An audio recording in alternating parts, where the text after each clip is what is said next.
அனைவருக்கும் வணக்கம்.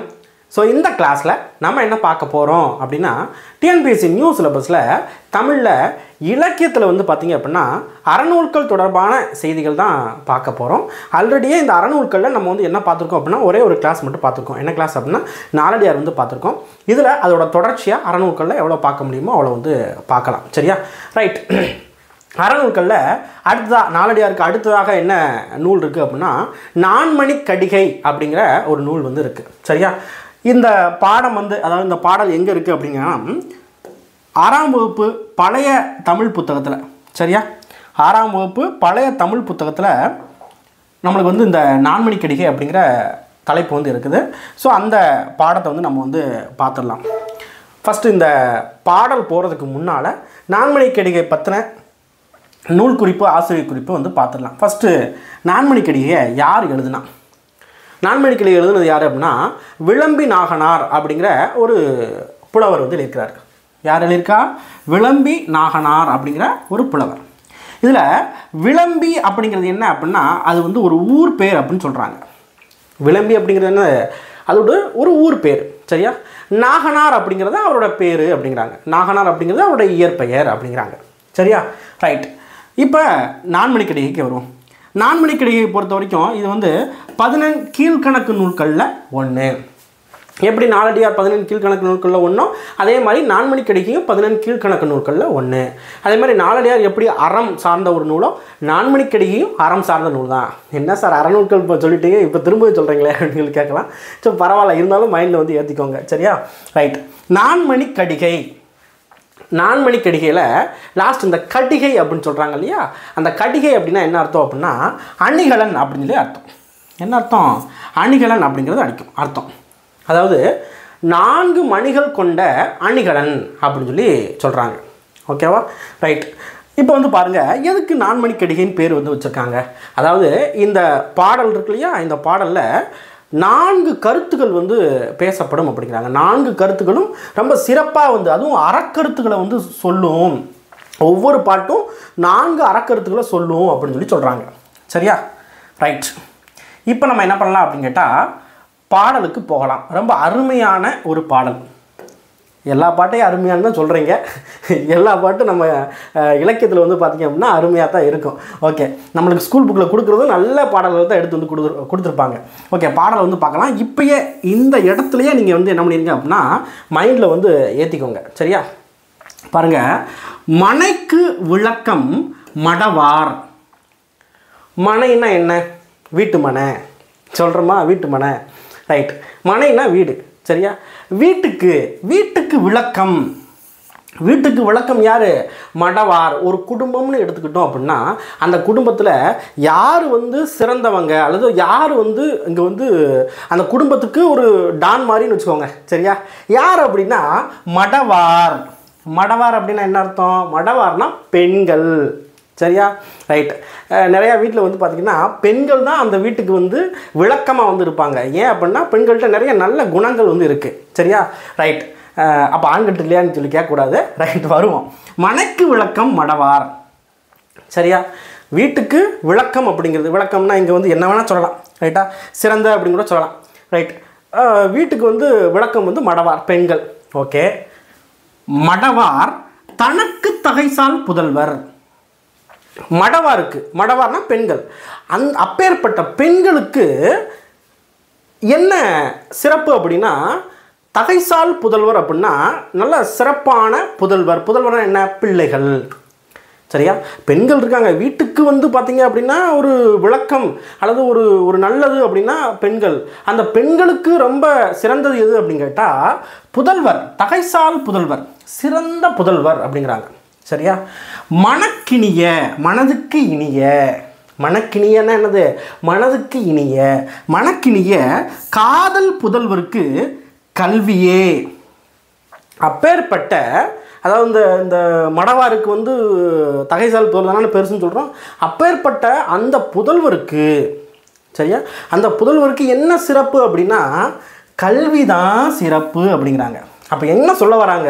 வீட்டுக்கு ஒரு சிறப்பு யாருன்னா பெண்ணுக்கு சிறப்பு என்ன அப்படின்னா அவங்களோட குழந்தைகள். அந்த குழந்தைக்கு என்ன சிறப்பு அப்படின்னு கேட்டால் கல்வி அப்படின்னு சொல்லி சொல்கிறாங்க. சரியா? கல்விக்கும் ஓதின் புகழ்சால் உணர்வு. பாருங்க, கல்விக்கு என்ன அப்படின்னு கேட்டால் நல்ல ஒரு புகழ் அப்படின்னு சொல்லலாம். சரியா? ரைட். கல்வி நல்லா படித்தா மட்டும் போதுமா? நல்லா என்ன சொல்கிறது, அந்த புகழ் வேணாமா? ரைட்டா? அந்த புகழ் எப்படி வரும்? அந்த கல்வியை நல்லா படித்து கரெக்டான வழியில் ஒழுக்கமாக போகிறாங்க அப்படின்னா அவங்களுக்கு அந்த புகழ் வரும். அப்பேற்பட்ட அந்த கல்விக்கு என்ன சிறப்பு அப்படின்னா அந்த புகழ் தான் அப்படின்னு சொல்லி சொல்கிறாங்க. சரியா? இதை சொன்னது யார் அப்படின்னு கேட்டால் இந்த விளம்பி நாகனார். ரைட். மடவார் அப்படின்னா என்ன அர்த்தம் அப்படின்னா பெண்கள். தகைசால் அப்படின்னா பண்பில் சிறந்த. மனக்கினிய அப்படின்னா மனதுக்கு இனிய. மனதுக்கு இனிய. காதல் புதல்வர், அன்பு மக்கள். அன்பு மக்கள். சரியா? ரைட். ஓதின். ஓதின் அப்படின்னா எதுவென்று சொல்லும்போது. ஓதின் அப்படின்னா எதுவென்று சொல்லும்போது. புகழ்சால் புகழை தரும். உணர்வு நல்லெண்ணம். சரி, உணர்வு அப்படின்னா இங்கே நல்லெண்ணத்தை குறிக்குது. இந்த புகழ் அப்படிங்கிறது நான் புகழ்னு சொல்லிட்டேன். நல்லெண்ணம், நல்ல எண்ணம் என்ன அப்படின்னா அவங்களுக்கு சிறந்தது அப்படின்னு சொல்லி சொல்கிறாங்க. எதில் சொல்கிறாங்க? நான்மணிக்கடிகையில் சொல்கிறாங்க. சரியா? இங்கே 4 விஷயம் வருதா? வீட்டுக்கு விளக்கம் யார் அப்படின்னா பெண்கள். பெண்களுக்கு வீட்டுக்கு விளக்கம் 1 என்ன? பெண்கள் 1. சரியா? ஒரு கருத்து.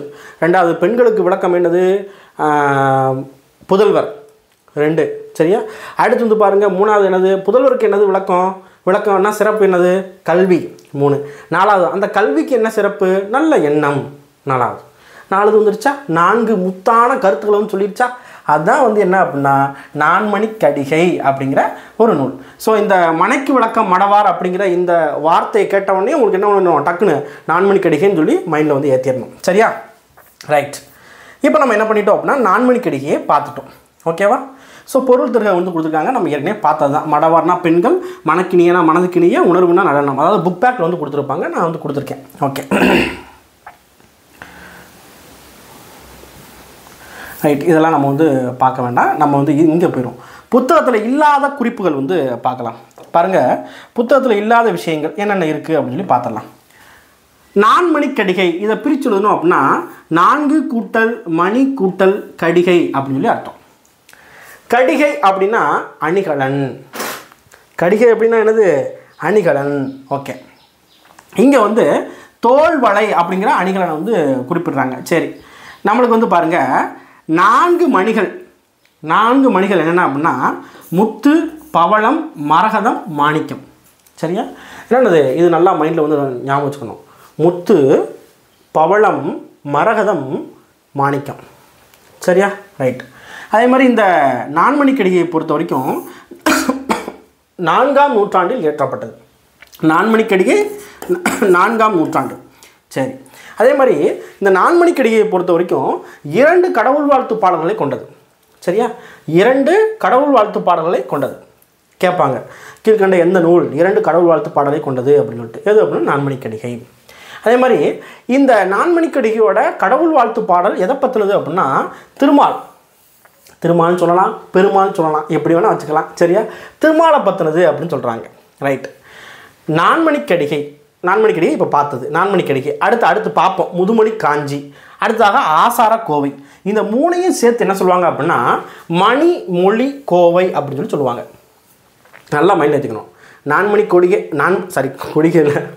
நான்மணிக்கடிகை, அடுத்ததாக முதுமொழி காஞ்சி, அடுத்ததாக ஆசார கோவை. இந்த 3ஐயும் சேர்த்து என்ன சொல்லுவாங்க? மணிமொழி கோவை அப்படின்னு சொல்லி சொல்லுவாங்க. சரியா? ரைட். இந்த நான்மணிக்கடிகையை பொறுத்த வரைக்கும் 104 வெண்பாக்களை கொண்டது. பாடல்களோட எண்ணிக்கை எவ்வளோ அப்படின்னு கேட்டால் 104 வெண்பாக்கள். சரி, ரைட்.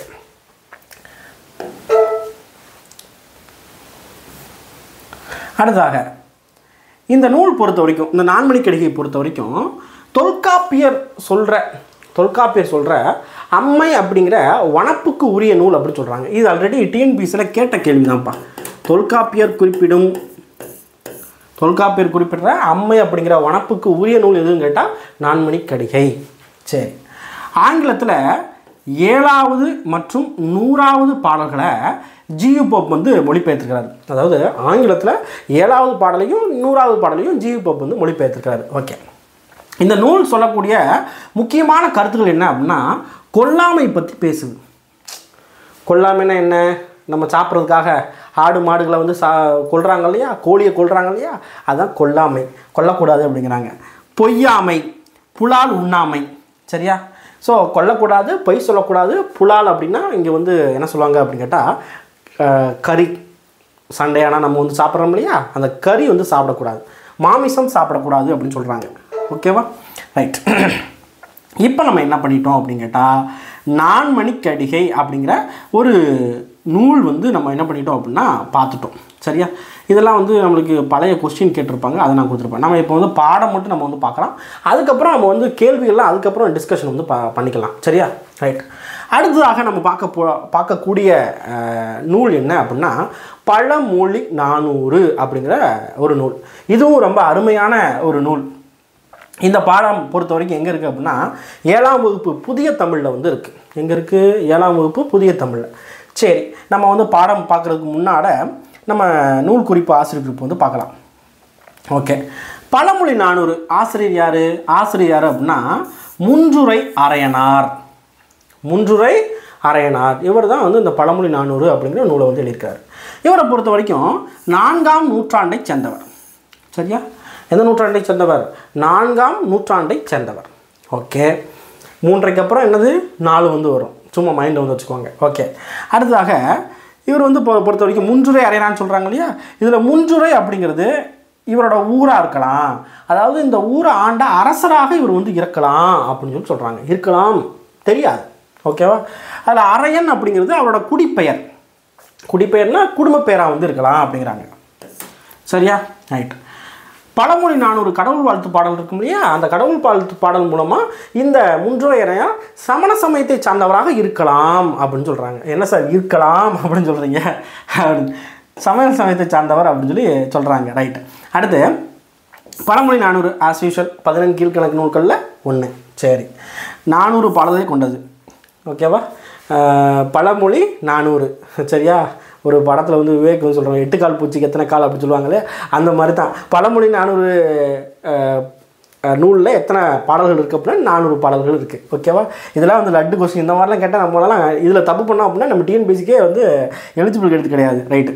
ஒவ்வொரு பாடலோட இறுதியிலையும் லாஸ்ட்டில் ஏன் பழமொழி 400ன்னு சொல்கிறாங்க அப்படின்னா அந்த 400 பாடல்களையுமே லாஸ்ட்டில் வந்து ஒரு பழமொழியை தூக்கி உள்ளே வந்து வச்சுருவாங்க. அதனால தான் பழமொழி 400 அப்படிங்கிற ஒரு பெயர் வந்து வந்துச்சு அப்படின்னு சொல்கிறாங்க. சரியா? ரைட். இப்போ நம்ம வந்து என்ன பண்ணலாம் அப்படின்னு கேட்டால் பழமொழி 400 2 பாடல் வந்து பார்ப்போம். இதில் ஃபஸ்ட்டு பாடலை வந்து பார்த்துடலாம். ரொம்ப அருமையான பாடல். திரும்ப ஆரம்பிச்சிட்டிங்களா? ரொம்ப அருமையான பாடல்னு சொல்லிட்டு அப்படின்னு சொல்லி சொன்னா கிடையாது. ரைட். முன்றுரை அரையனார் எழுதின பாடல். ரைட். பாருங்கள். மாறி ஒன்று. மாறி. மாறி என்றால் என்ன? மாறி என்றால் மலை. சரியா? மாறி ஒன்று இன்றி வரந்திருந்த காலத்தும். என்னையா இது? ஏதோ சொல்ல வர சொல்லியா டக்குன்னு? மாறி இல்லாமன்னா மழை இல்லாமல், வறந்திருந்த அப்படின்னா வறட்சியான காலத்துலேயும். ஓகேவா? பாரி மடமகள். பாரி அப்படின்னா நம்மளுக்கு தெரியும் யார்? வள்ளல்கள் வந்து வருவாங்க இல்லையா, அந்த பாரி. பாரி மடமகள் அப்படின்னா பாரியோட மகள்கள் அப்படின்னு சொல்லி சொல்லலாம் இங்கே. சரியா? பாரியோட மகள்கள். ரைட்டா? அங்கவை சங்கவை. சரியா? பேர் என்ன அப்படின்னா அங்கவை சங்கவை. இவங்க என்ன பண்ணுறாங்க அப்படின்னு கேட்டால் பான்மகருக்கு. பாணர். பாணர்னா யார் சொல்லுவாங்க? பாட்டு பாடுபவர்கள், இசைக்கலைஞர்கள் அப்படின்னு சொல்லுவாங்க. சரி, அந்த காலத்துலலாம் இந்த பாட்டு பாடி யாசகம் வாங்குறது, யாசகம் சொல்ல முடியாது, பரிசு வாங்குறது வந்து பார்த்திங்க அப்படின்னா இருந்துச்சு. அப்போ ஒரு ஊருக்கு வந்து அவங்க வந்து போகிறாங்க அப்படின்னா பாட்டு பாடி அந்த மன்னரையோ இல்லை அப்படின்னா யாராவது ஒரு பெரும் செல்வரையோ அவங்க பாட்டு பாடி மகிழ்விப்பாங்க. அதுக்கு கொடையாக அல்லது பரிசாக நிறையா வந்து கொடுப்பாங்க.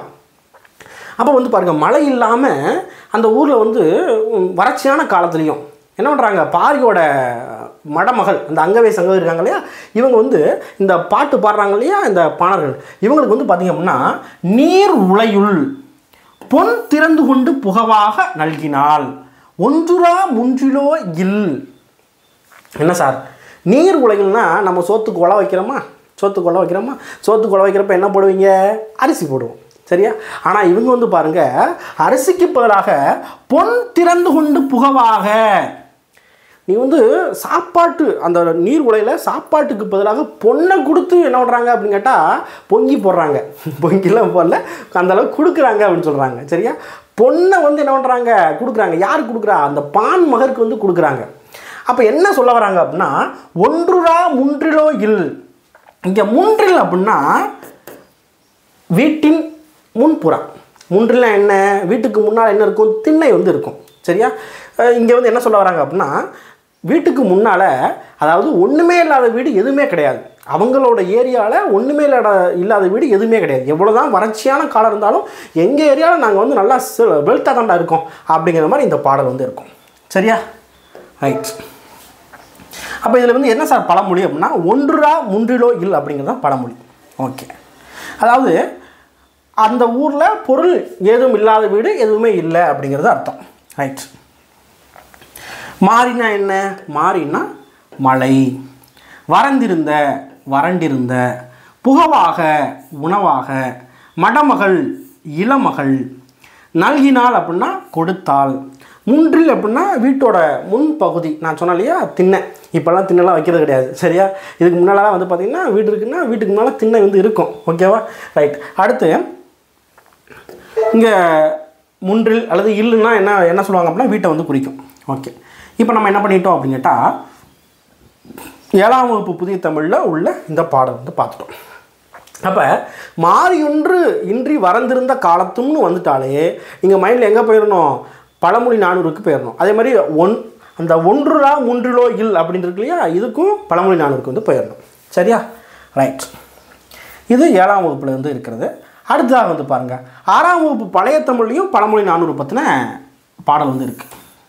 நம்ம டைரெக்டாக பாடலுக்குள்ளே வந்து போயிடலாம். சரியா, ரைட். கல்வியின் சிறப்பு. எங்கே போனாலும் நம்மளுக்கு வந்து கல்வியின் சிறப்பு தான் கொடுத்துருக்காங்க. ரைட், பார்த்துருவோம். பாருங்கள், ஆற்றவும் கற்றார் அறிவுடையார். ஆற்றவும் கற்றார் அறிவுடையார். ரைட். இங்கே வந்து பாருங்கள் என்ன சொல்ல வராங்க அப்படின்னா, நல்லா படித்தவன்.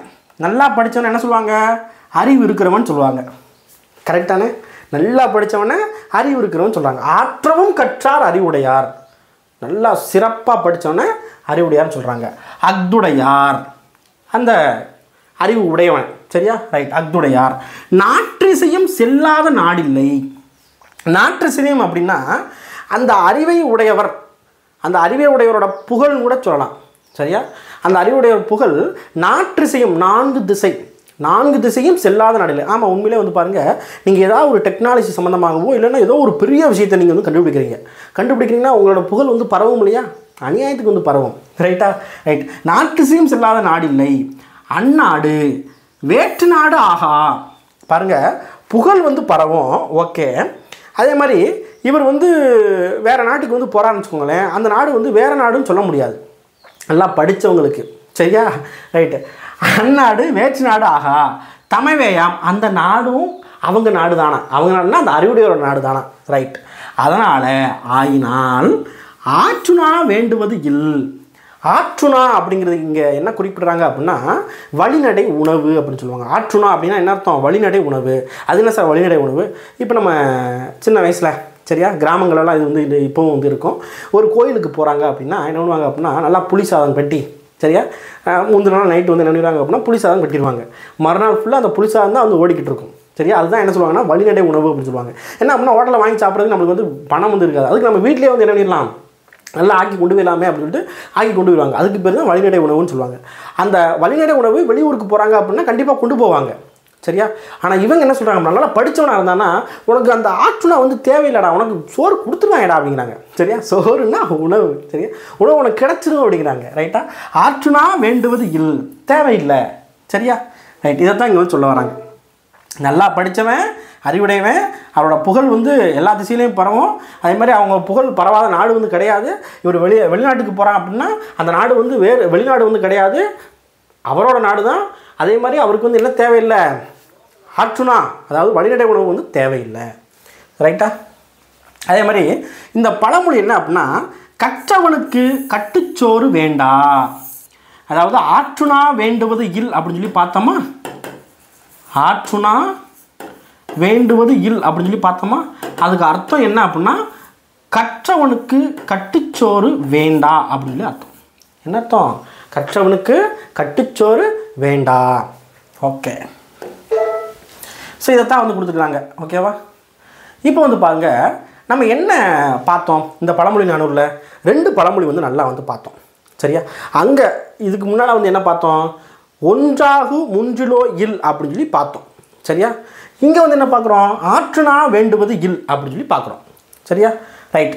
இப்போ ரெண்டும் கிட்டத்தட்ட மைண்டில் வந்து ஏற்றிடணும். இது வந்து என்ன அப்படின்னா பழமொழி 400 அப்படிங்கிற ஒரு நூலில் வந்து இருக்குது அப்படின்னு சொல்லி மைண்டில் வந்து ஏற்றிடணும். சரியா? ரைட். அடுத்து ஆற்றவும். ஆற்றவும் அப்படின்னா நிறைவாக. நம்ம என்ன சொன்னோம்? நான் வந்து நல்லா அப்படின்னு சொன்னேன், பரவாயில்ல. நாற்றிசை 4 கூட்டல் திசை, தமவேயாம் தம்முடைய நாடுகளாம், ஆற்றுனா 6 கூட்டல் உணா. இதை பிரிக்கிறோம் அப்படின்னா உணானா உணவு அல்லது வழிநடை உணவு. இதை என்ன சொல்லுவாங்க அப்படின்னா கட்டுச்சோறு அப்படின்னு சொல்லி சொல்லுவாங்க. ரைட். இப்போ வந்து பாருங்கள், இப்போ இவ்வளோ நேரம் வந்து பார்த்திங்க அப்படின்னா நம்ம வந்து பழமொழி 400 பற்றி நம்ம வந்து பாடல் வந்து பார்த்துக்கிட்டு இருந்தோம். இப்போ புத்தகத்தில் இல்லாத ஒரு சில குறிப்புகளும் நம்ம வந்து எடுத்துருக்கோம், அதையும் நம்ம வந்து பார்த்துக்கலாம். பழமொழி 400ல் எத்தனை பாடல்கள் பார்த்தோம்? 400 பாடல்கள் பார்த்தோமா? அதே மாதிரி இதில் உள்ள அதிகாரங்கள் எத்தனை அப்படின்னா 34 அதிகாரங்கள். எத்தனை அதிகாரம் இருக்குது? 34 அதிகாரங்கள் இருக்குது. ரைட்டு. இதுக்கு சிறப்பு பெயர் என்னப்பா அப்படின்னா முதுமொழி. இதையும் முதுமொழி காஞ்சியையும் குழப்பக்கூடாது. சரியா? முதுமொழி, உலக வசனம். பழமொழி 400க்கு வழங்கப்படுகின்ற வேறு சில பெயர்கள் முதுமொழியும் உலக வசனமும். ரைட்.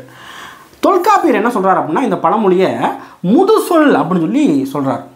தொல்காப்பியர் என்ன சொல்கிறாரு? முதுசொல் அப்படின்னு சொல்லி சொல்கிறாரு. ரைட்.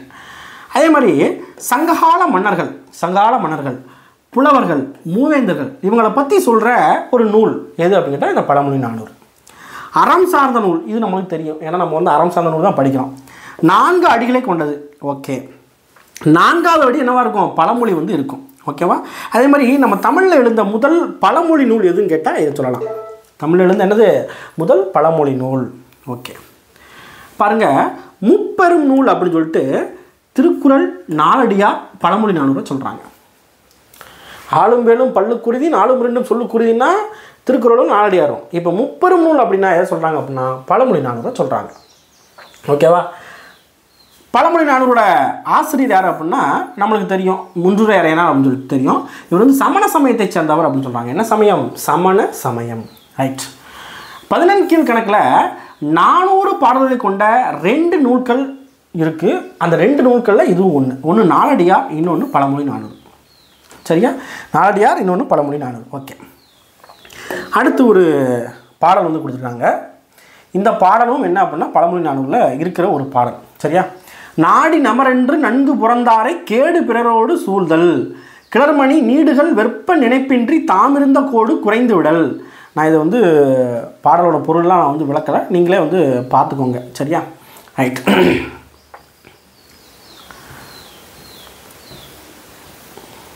அடுத்ததாக நம்ம என்ன பார்க்க போகிறோம் அப்படின்னு கேட்டால் முதுமொழி காஞ்சி பற்றி பார்க்க போகிறோம். சரியா?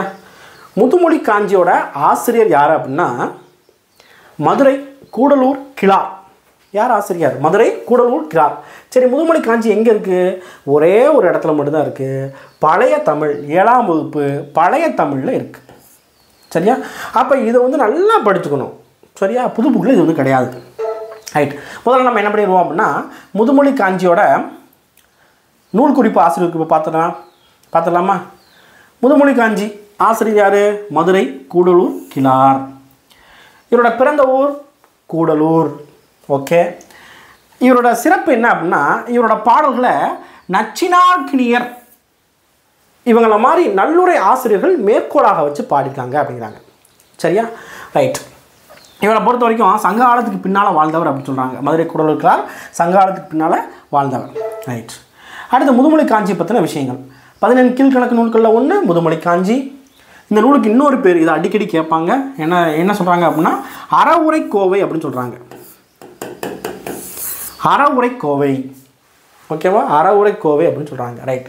முதுமொழி காஞ்சி அப்படிங்கிறது காஞ்சி திணையோட துறைகளில் ஒன்று அப்படிங்கிறாங்க. இந்த துறைகள்லாம் வந்து நம்ம வந்து பின்னால் வந்து பார்க்கலாம். இப்போதைக்கு மைண்டில் என்ன நினைக்கோங்க அப்படின்னா இது வந்து காஞ்சி திணையப்பா அவ்வளோதான் அப்படிங்கிறத மட்டும் மைண்டில் வந்து ஏற்றிக்கோங்க. ஓகேவா? ரைட்.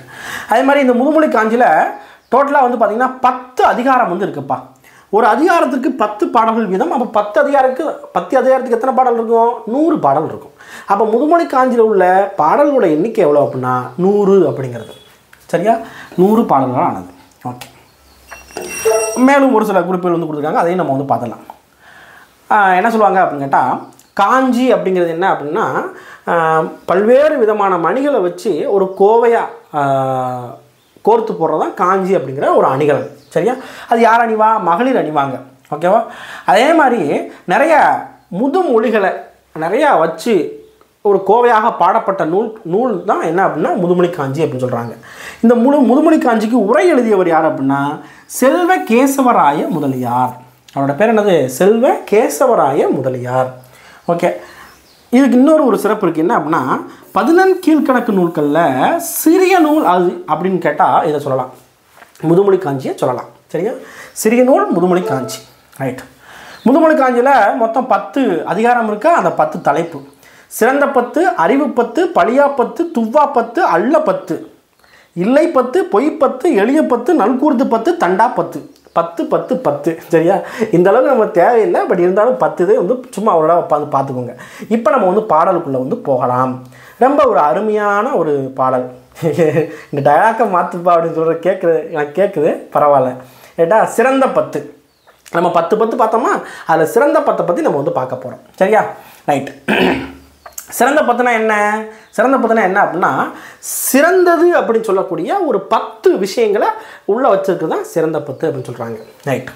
பாருங்கள், முதல் வரி, அந்த ஒரு வரியிலேயே வந்து பார்த்திங்க அப்படின்னா அவ்வளோ அழகாக வந்து புரிய வச்சுருவாங்க. ரைட். ஆர்களி உலகத்து மக்கட்கெல்லாம் ஓதலில் சிறந்தென்று ஒழுக்கம் உடைமை. பாருங்கள், ஆர்களி உலகத்து அப்படின்னா என்ன அர்த்தம் அப்படின்னா கடல் சூழ்ந்த அல்லது கடல் கடந்த இந்த உலக மக்கள். சரியா? கடல் கடந்த இந்த உலக மக்கள் இவங்களுக்கு என்ன சொல்ல வராங்க அப்படின்னா ஓதலில் சிறந்தென்று. ஓதல்னா என்னது? நம்ம வந்து சொல்லிக் கொடுக்குறது, படிக்கிறது அப்படின்னு சொல்லலாம். ஓதல்லாம் கற்கிறது அப்படின்னு சொல்லலாம். இந்த கல்வியில் சிறந்தது என்ன அப்படின்னு கேட்டால் ஒழுக்கம் உடைமை. ஓதலில் சிறந்தன்று என்ன அப்படின்னு கேட்டால் ஒழுக்கம் உடைமை. இப்போ வந்து நீங்கள் என்னதான் நீங்கள் வந்து ஒரு பெரிய சயின்டிஸ்டாக இருந்தாலும் சரி, நான் வந்து ஒரு பெரிய ஐஏஎஸ் கலெக்டராக இருந்தாலும் சரி, ரைட்டா, ஒழுக்கம் இருந்தால் தான் சிறப்பு அப்படிங்கிறாங்க. படித்ததுக்கு என்ன மதிப்பு அப்படின்னா ஒழுக்கம் இருக்கிறது. ஓகேவா? ஒழுக்கம் உடைமை. ரைட். இதுதான் ஃபஸ்ட்டு. அடுத்து ரெண்டாவது, காதலில் சிறந்தன்று கண்ணஞ்சப்படுதல். காதலில் ஒன்று இங்கே வந்து வேறு எதாவது நினைக்கக்கூடாது. சரியா? ரைட்டு. கண்ணஞ்சப்படுதல் அப்படின்னா இங்கே வந்து காதல்னால் அங்கே அன்பு. சரியா? இந்த அன்பு கொடுக்குறதுல வந்து பார்த்திங்க அப்படின்னா பிறருக்கு அன்பு கொடுக்குறப்ப அவங்க போற்றும்படி நம்ம வந்து நடத்துக்கணும். கண்ணஞ்சப்படுதல் அப்படின்னா அந்த அன்பில் இப்போ கண்ணுபடுன்னு சொல்கிறாங்க இல்லையா? பாருங்கள், கண்ணுபடுன்னு சொல்கிறாங்க இல்லையா? என்ன கண்ணுபடுது? நீ வந்து நல்லா வந்து கார் வாங்குற, நல்ல ஒரு கவர்மெண்ட் ஜாப் வந்து வாங்கிட்ட, ஒரு குரூப் 1 சர்வீஸ் வந்து வாங்கிட்டேங்கன்னு வச்சுக்கோங்களேன். என்ன பண்ணுவாங்க? பக்கத்து வீட்டுக்காரங்க கண்ணு விடுவாங்களா? நாளைக்கு வந்து ஹாஸ்பிட்டலில் போய் படுத்துரு. அது ரெண்டாவது விஷயம். ரைட்டா? அந்த மாதிரி நீங்கள் கொடுக்குற அந்த அன்பில் வந்து பிறர் வந்து என்ன பண்ணணும் அப்படின்னா அந்த கண்ணஞ்சப்படுதல், அந்த பிறர் போற்றும்படி நடந்துக்கணும் அப்படிங்கிறாங்க. காதலில் சிறந்தென்ற கண்ணஞ்சப்படுதல். ஓகே. மேதையில் சிறந்தென்று கற்றது மறவாமை. மேதைனா யாரை சொல்லுவாங்க? நல்லா படித்தவனை, மெத்த படித்தவனை மேதைன்னு சொல்லுவாங்க. அப்போ அந்த மேதையிலே சிறந்தது யார்? படித்ததை மறக்கக்கூடாது, அவன் தான் வந்து மேதை அப்படிங்கிறாங்க. ரைட்டா? வன்மையில் சிறந்தென்று வாய்மொழியுடைமை. இங்கே வன்மை அப்படின்னா எதை குறிக்குது அப்படின்னா கொடைத்தன்மையை குறிக்குது. சரியா? கொடைத்தன்மையை குறிக்குது. பாருங்கள், இந்த கொடைத்தன்மை அல்லது வள்ளல் தன்மையில் சிறந்தது என்ன அப்படின்னா வாய்மை உடைமை. வாய்மை அப்படின்னா உண்மை. ஸோ உண்மையாக இருக்கிறது தான் வந்து சிறந்தது. நீங்கள் வந்து வள்ளல் தன்மையை காட்டிலும் கொடைத்தன்மையை காட்டிலும் உண்மையாக இருக்கிறதுனா அதுதான் சிறந்தது அப்படிங்கிறாங்க. இளமையில் சிறந்தென்று மெய்ப்பிணியின்மை. ரொம்ப அருமையான ஒரு வரி. இளமையில் சிறந்தென்ற, இளமையில் எது சிறந்தது அப்படின்னா மெய்ப்பிணியின்மை. இளமைங்கிறது சிறந்தது கிடையாது. அந்த இளமையில் உனக்கு வந்து உடம்பு நல்லா வந்து இருக்கணும். மெயினாக என்னது? உடல். மெய்ப்பிணின்னா என்னது? நோய். ஸோ உடலில் நோய் வந்து இருக்கக்கூடாது அப்படிங்கிறாங்க இளமையில். ஓகேவா? அடுத்து, நலனுடை மையின் நாணு சிறந்தென்று. நலனுடை மையின் நாணு சிறந்தென்று. இங்கே நலனுடை மையின் அப்படின்னா நலன் அப்படின்னா இங்கே அழகை வந்து குறிக்குதுப்பா. சரியா? ஸோ அழகாக இருக்கிறத காட்டிலும் நம்ம நாணத்தோடு இருக்கணும் அப்படிங்கிறாங்க. நாணம் அச்சம், மடம், நாணம், பயிர்ப்பு தமிழில் வந்து சொல்லுவாங்க இல்லையா, அந்த நாணத்தோடு இருக்கணும் அப்படிங்கிறாங்க. குலனுடை மையின் கற்பு சிறந்தன்று. குலனுடை மையின், குலம் அதாவது குலப்பெருமை, குடும்ப பெருமையை காட்டிலும் கற்போடு இருக்கிறது சிறந்தது அப்படிங்கிறாங்க. ரைட்டு. கற்றலின் கற்றாரை வழிபடுதல் சிறந்தன்று. நீங்கள் படிக்கிறத காட்டிலும் கற்றார்னா சான்றோர் அல்லது பெரியோர், நல்ல அறிவான நபர்களை வந்து சொல்லலாம். இந்த சான்றோரை நீங்கள் வந்து வழிபடுதல், அவங்க வழி வர்றது சிறந்தது அப்படிங்கிறாங்க. ரைட்டா. செற்றாரை செறுத்தலில் தற்செய்கை சிறந்தன்று. செற்றார் அப்படின்னா இங்கே யாரை குறிக்கும் அப்படின்னா பகைவரை குறிக்கும். ஸோ பகைவரை என்ன பண்ணக்கூடாது அப்படின்னா செற்றாரை செறுத்தல், பகைவரை வந்து தண்டிக்கிறத காட்டிலும் நம்ம வந்து அவங்களுக்கு நன்மை செய்கிறது சிறந்தது அப்படிங்கிறாங்க. ரைட். அடுத்ததாக முன்பெருகளின் பின் சிறுகாமை சிறந்தன்று. முன்பெருன் அதாவது நல்லா சேர்த்து வச்சுருப்பாங்க நம்ம தாத்தா பாட்டி, சரியா? இல்லை அப்படின்னா அவங்க அப்பா அம்மா சேர்த்து வச்சுருக்காங்க. நீங்கள் அந்த சேர்த்து வச்ச காசை நீங்கள் எக்ஸ்ட்ரா சேர்த்துக்கணும்னு அவசியம் இல்லை, அழிச்சிடாத அப்படிங்கிறாங்க. இருக்கிற காசை அழிச்சிடாத அப்படிங்கிறாங்க. ரைட்டா, அதான் வந்து சொல்கிறாங்க. ரைட். அடுத்து சொல்லும் பொருள் வந்து பாருங்க, ஆர்கழி அப்படின்னா நிறைந்த ஓசையுடைய கடல், காதல் அப்படின்னா அன்பு விருப்பம், மேதை அப்படின்னா அறிவு நுட்பம், வன்மை அப்படின்னா ஈகை கொடை, பிணி அப்படின்னா நோய், மெய்னா உடம்பு. நான் எல்லாமே சொல்லிட்டேன். நாணம் அப்படின்னா செய்யக்கூடாத விஷயங்களை செய்ய அச்சப்படுதல், சரியா? ரைட். சிறந்தன்று அப்படின்னா சிறந்தது, வழிபடுதல் அப்படின்னா போற்றி வணங்குதல். ஓகேவா? ரைட். நம்ம இவ்வளோ நேரம் என்ன பண்ணோம் அப்படின்னு கேட்டால் முதுமொழி காஞ்சி வந்து பார்த்தோம்.